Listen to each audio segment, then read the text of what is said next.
moi, je suis un peu moins rodé que mes collègues puisque j'ai travaillé à mi-temps cette semaine, donc je partage donc cette présentation avec mon collègue Nicolas Richard d'Interrhône. Et donc c'est seulement la deuxième fois que je vais présenter cette présentation. Est-ce qu'il y a des musophobes parmi vous? Non?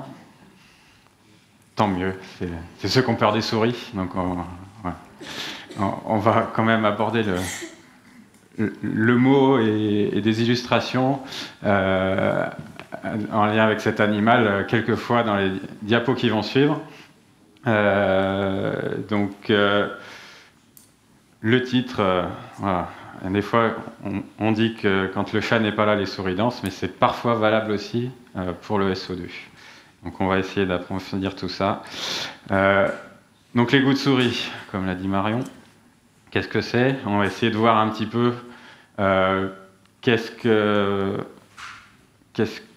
quoi on parle d'abord, essayer de partager cette notion, savoir, voilà, nous, même si parfois certains ne perçoivent pas ce défaut ou apprécient ce caractère souris, nous on va plutôt le présenter ici plutôt comme un défaut, donc c'est se mettre d'accord sur ce qu'on entend par les goûts de souris.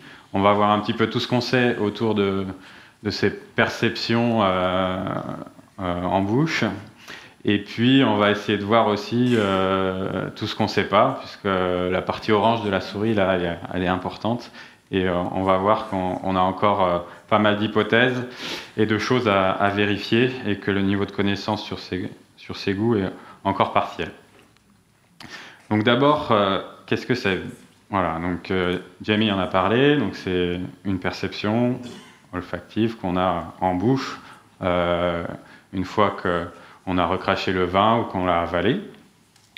Et le descripteur, voilà, ça évoque les cages de rongeurs. C'est pour ça que ce goût un peu particulier, voilà, on le résume, on le catégorise par goût de souris. Alors,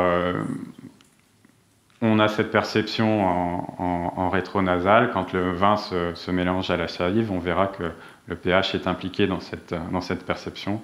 On reviendra dessus. Goût de souris au pluriel, hein, il y a des souris blanches, des souris grises.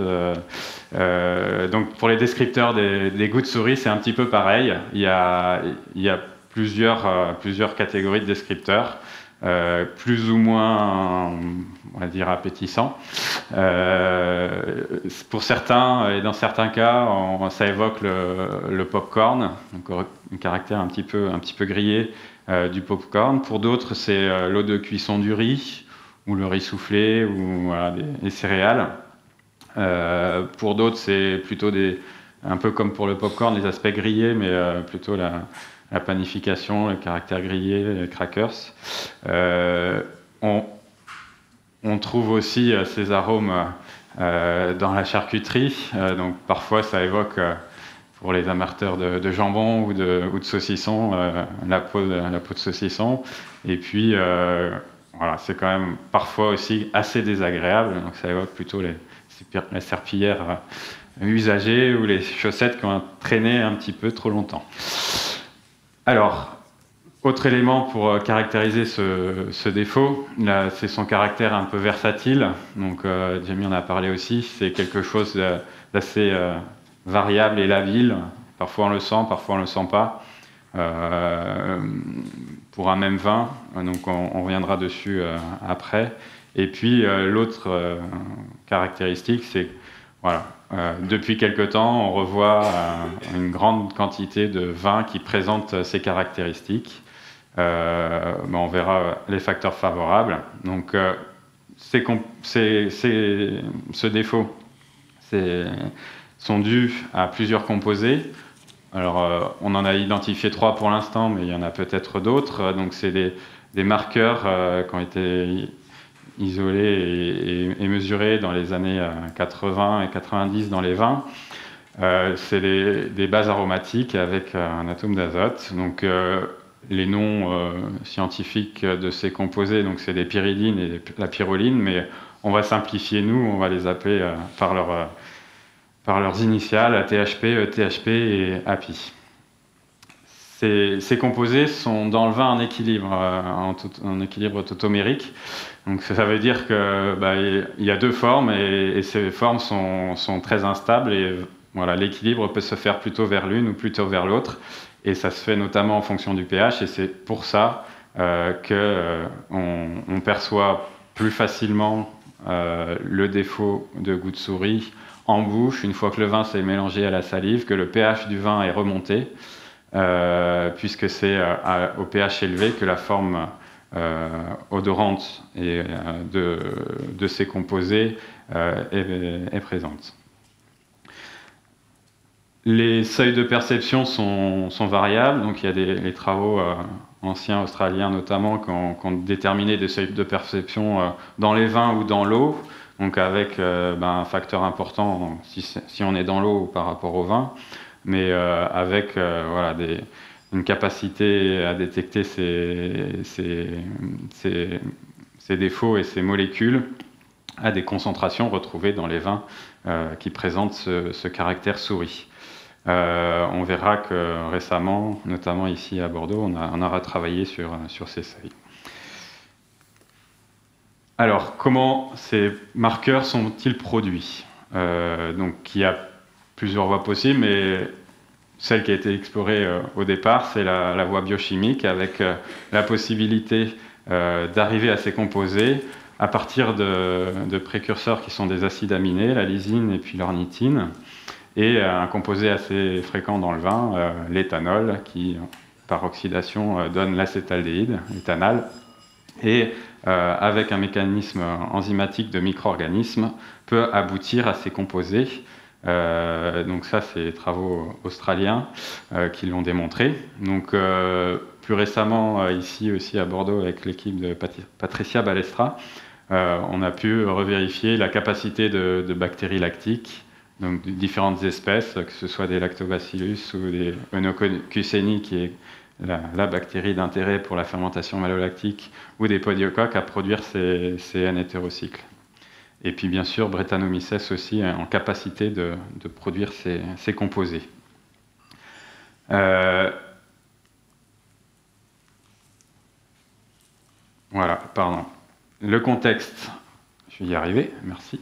Voilà. Le contexte est plutôt favorable aujourd'hui, on en a parlé, Marion l'a dit en introduction, changement climatique, donc des pH qui augmentent, des pratiques de vignerons et de vinificateurs qui évoluent vers le moins de SO2 ou pas du tout de SO2, donc des flores indigènes qui peuvent être souhaitées pour la fermentation, donc des difficultés de maîtrise par rapport à tous ces paramètres, et peut-être aussi des pratiques de vinification favorisantes. On n'a pas forcément d'arguments et de démonstrations sur l'aggravation des goûts de souris quand on est en grappe entière, mais c'est un constat de terrain que Nicolas Richard a vu en Vallée du Rhône. Nous, on le perçoit en Beaujolais parce qu'on vinifie aussi pas mal de cuvées en grappe entière, mais ce n'est pas la condition nécessaire et suffisante. On a aussi des problèmes dans d'autres cas de figure et d'autres vinifications. Mais peut-être que le pH lié à les grappes entières, on extrait le potassium des rafes, on augmente le pH, on a une plus grande difficulté à maîtriser les flores. Donc peut-être que c'est dû à ces éléments qu'on constate ce phénomène sur le terrain.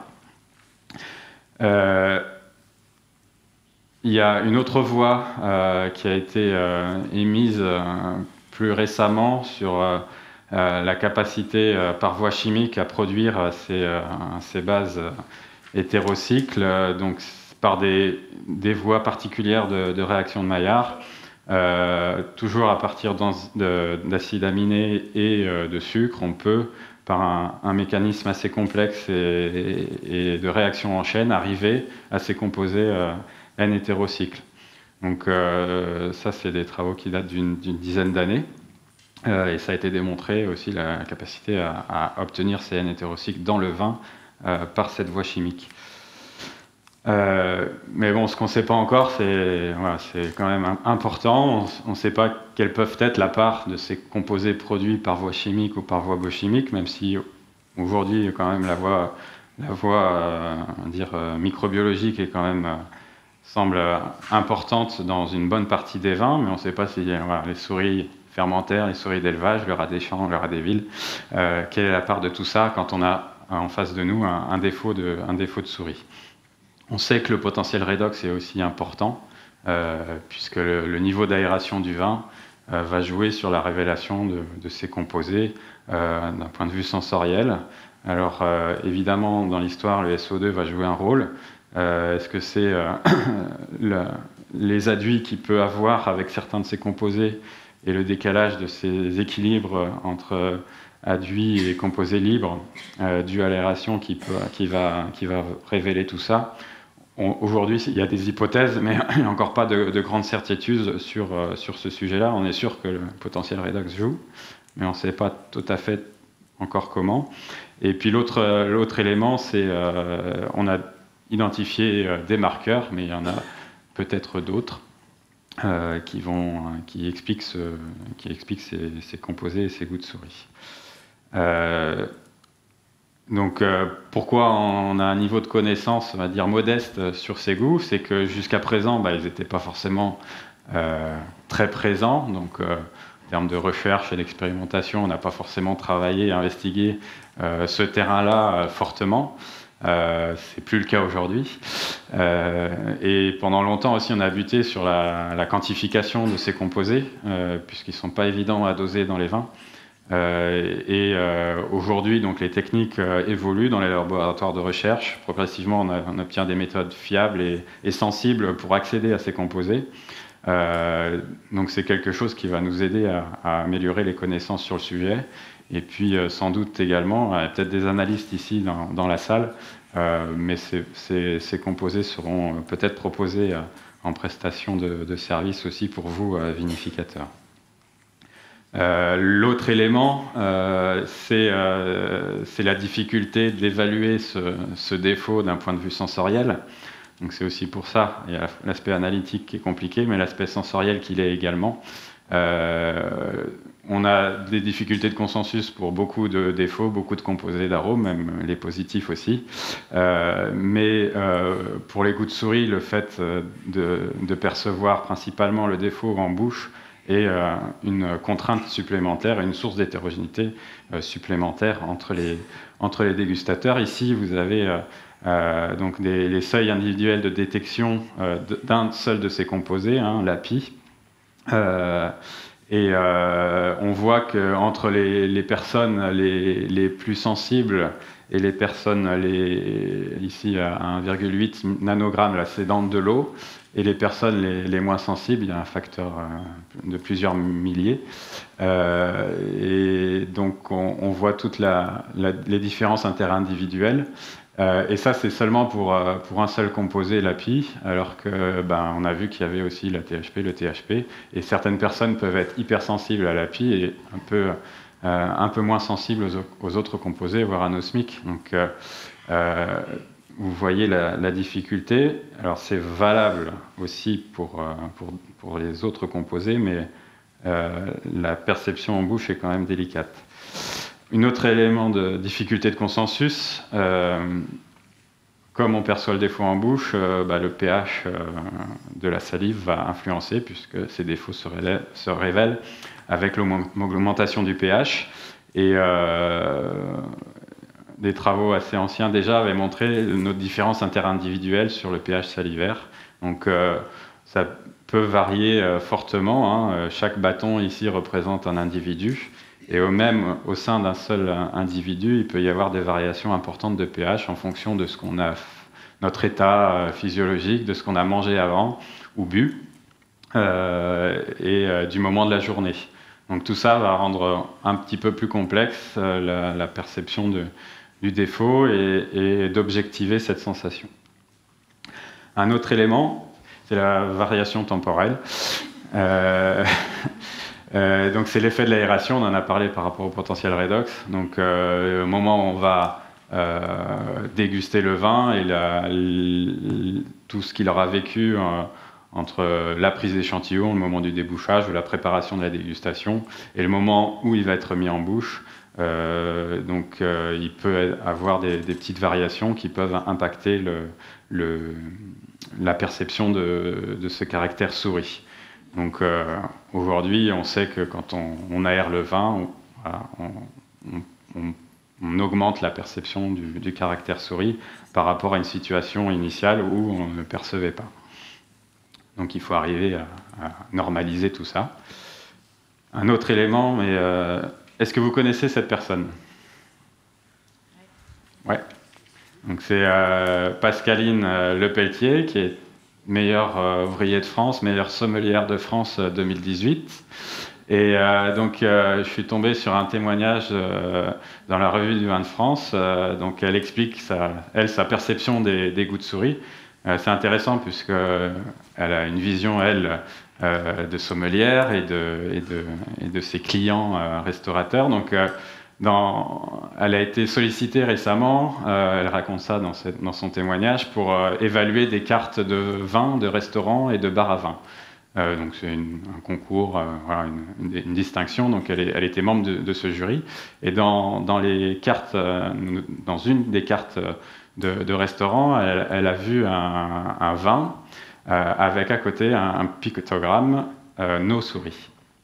Et donc ce caractère No souris, elle raconte que quand elle avait un autre restaurant, elle est sommelière à New York, quand elle avait un autre restaurant à New York, en 2014, elle disait qu'elle avait rêvé pouvoir mettre des emojis souris en plus ou moins grande quantité pour caractériser le goût de souris des vins, de sa carte des vins, puisque ses clients, en tout cas une partie de ses clients, recherchent ce caractère souris dans les vins. Alors peut-être qu'ils recherchent les producteurs et les domaines qui tendent vers la production de vin qui comporte ce défaut. Mais en tout cas, pour eux, comme le disait Jamie, la notion de qualité, c'est quelque chose d'assez relatif. Par contre, elle dit aussi dans ce témoignage qu'elle perçoit, elle est assez sensible à ce défaut, qu'elle ne l'apprécie pas, mais qu'elle comprend la démarche de certains producteurs de ne pas mettre de SO2. Mais voilà, elle dit aussi que... voilà, j'aurais dû avancer un petit peu. Elle dit aussi que... Donc ça, c'est le... Je reviens en arrière. Ça, c'est l'étiquette du vin de la carte qui présente le... Donc c'est un restaurant danois, mais c'est un vin français qui présente... voilà, cette caractérisation sur la carte, mais il l'a aussi sur l'étiquette. Il fait référence, il y a un jeu de mots avec le muscat, mais il y a aussi une souris barrée sur l'étiquette du vin. Donc oui, par rapport à l'utilisation du SO2, donc elle dit que voilà, elle comprend tout à fait, elle prône ces pratiques, mais qu'elle pense aussi qu'il y a peut-être un petit peu trop d'absolu dans la non-utilisation du SO2. Donc je vous invite à lire son témoignage, donc c'est dans le dernier numéro de la revue des vins de France. Donc tout ça pour vous dire que c'est complexe d'appréhender les goûts de souris d'un point de vue sensoriel. Alors, on a essayé... Pardon, j'ai décidément du mal avec la zapette. Donc, pour essayer d'objectiver cette perception, il y a plusieurs méthodes décrites pour essayer de mieux percevoir les goûts de souris. Donc, il y en a qui sont décrits dans les bouquins d'œnologie ou dans certaines publications. On trempe le doigt dans le vin, dans le verre, on le frotte, on laisse sécher un petit peu et on sent pour essayer d'augmenter la perception du défaut. On peut aussi varier le pH du vin en rajoutant du bicarbonate, une cuillère de bicarbonate dans un verre. Bon, c'est assez aléatoire, mais bon, on augmente le pH, mais c'est difficilement dire transposable. Et puis, il y a une autre méthode peut-être un peu plus précise et normalisée, qui est d'imbiber des papiers hydrosensibles avec une solution de soude et de les tremper dans un vin, de les laisser sécher et ensuite de sentir ces bandelettes. Donc, voilà, toutes ces méthodes ont pour but de s'affranchir de la perception en bouche et de rendre les molécules marqueurs odorantes et de les sentir en olfaction directe et pas par voie rétronasale. Donc avec un groupe dans le cadre du réseau mixte technologique FIDEL qu'anime l'IFV, on a essayé de se servir de ces expériences pour essayer d'obtenir une méthode sensorielle, pour essayer d'objectiver cette perception de souris dans les vins. Donc avec l'équipe de Sophie Tempère à l'ISVV et puis Nicolas Richard à Interrhône. Donc le but, c'était d'avoir une méthode qui nous permettait de percevoir le défaut quand il était présent, d'améliorer tant que faire se peut le consensus entre les dégustateurs et puis d'avoir une bonne discrimination entre des vins qui sont très marqués par le défaut et d'autres qui ne le sont pas ou peu. Alors, c'est là que je voulais en venir. Donc on a travaillé sur pas mal de méthodes, on a fait des notations d'intensité du défaut, on a travaillé sur les seuils de perception, on a travaillé sur des classements des vins dans différentes conditions. Donc au pH du vin classiquement, et puis on a essayé de reprendre l'idée de rajouter du bicarbonate dans le vin, mais en essayant de mesurer précisément ce qu'on fait, en essayant d'ajuster le pH à environ 5, donc en rajoutant 0,15 grammes pour 30 millilitres, donc ce qui correspond à 5 grammes par litre de bicarbonate, ou une autre condition où là on ramène le pH à 7, donc en rajoutant un peu plus de bicarbonate, 33 grammes par litre, et puis une autre méthode des bandelettes. Donc dans toutes les conditions, que ce soit dans les tests d'intensité, dans les seuils de détection ou les classements, on a amélioré la perception du défaut, donc que ce soit sur l'intensité de la perception, que ce soit sur le consensus entre les dégustateurs ou que ce soit sur la discrimination entre les vins.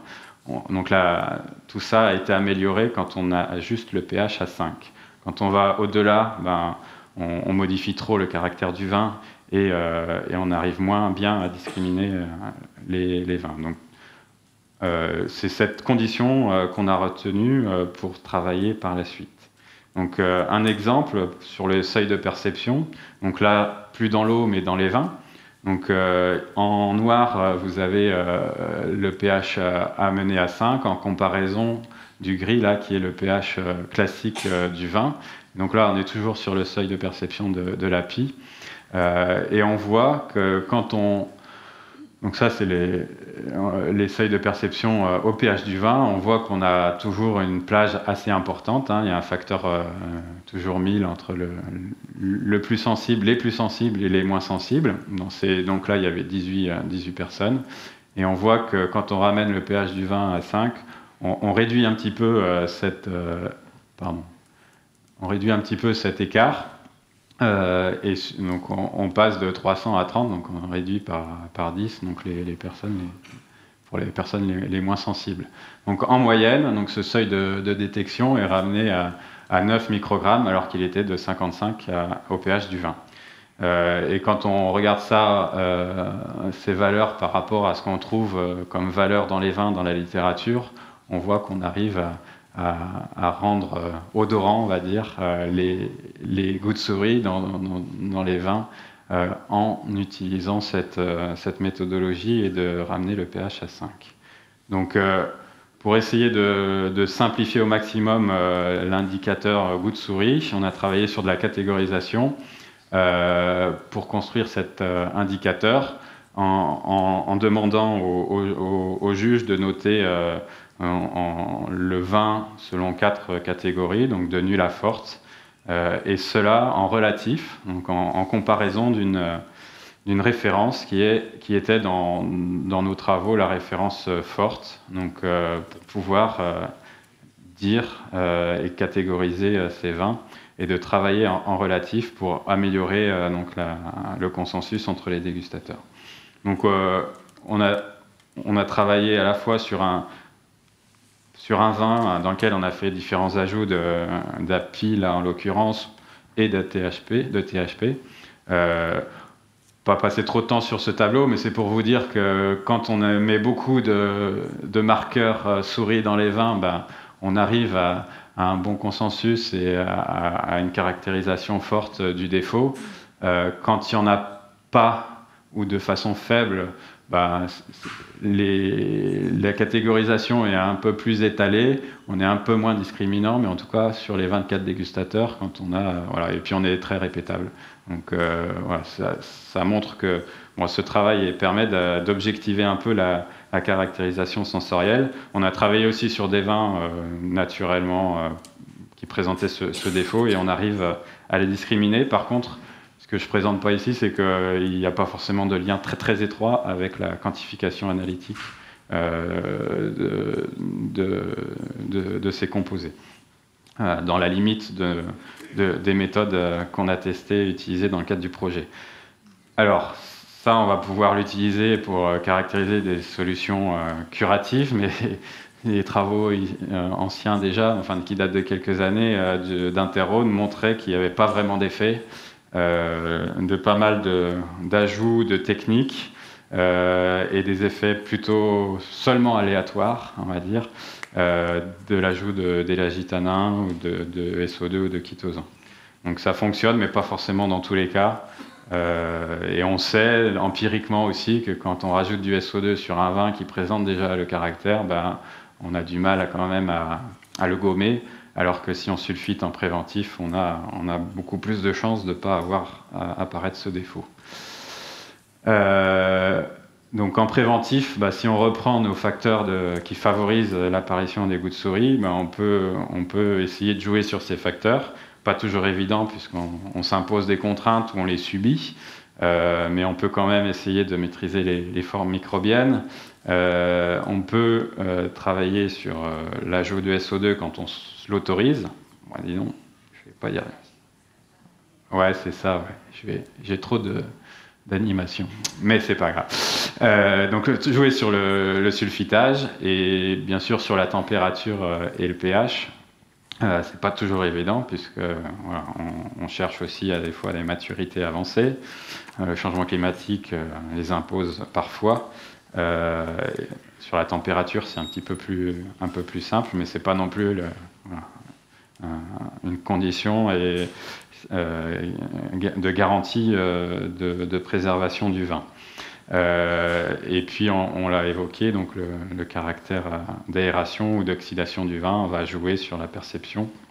Voilà, ce sera plutôt sur la perception que sur la synthèse, même si on a vu qu'il faut un peu d'évolution et que l'éthanol s'oxyde en éthanol pour arriver dans la chaîne de réaction au composé marqueur.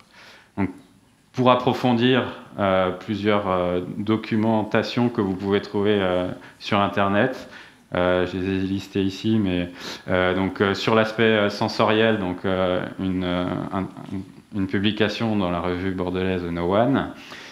Sur les techniques analytiques, donc là j'ai été très, très succinct, mais une entreprise locale aussi a fait un webinaire très complet sur le sujet.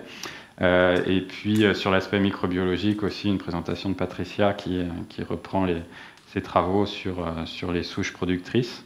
Donc si vous voulez scanner mes coordonnées, je pourrais vous passer les liens, parce que j'imagine que vous n'avez pas eu le temps de les noter, mais c'est facilement accessible en recherchant sur des moteurs de recherche. Merci de votre attention.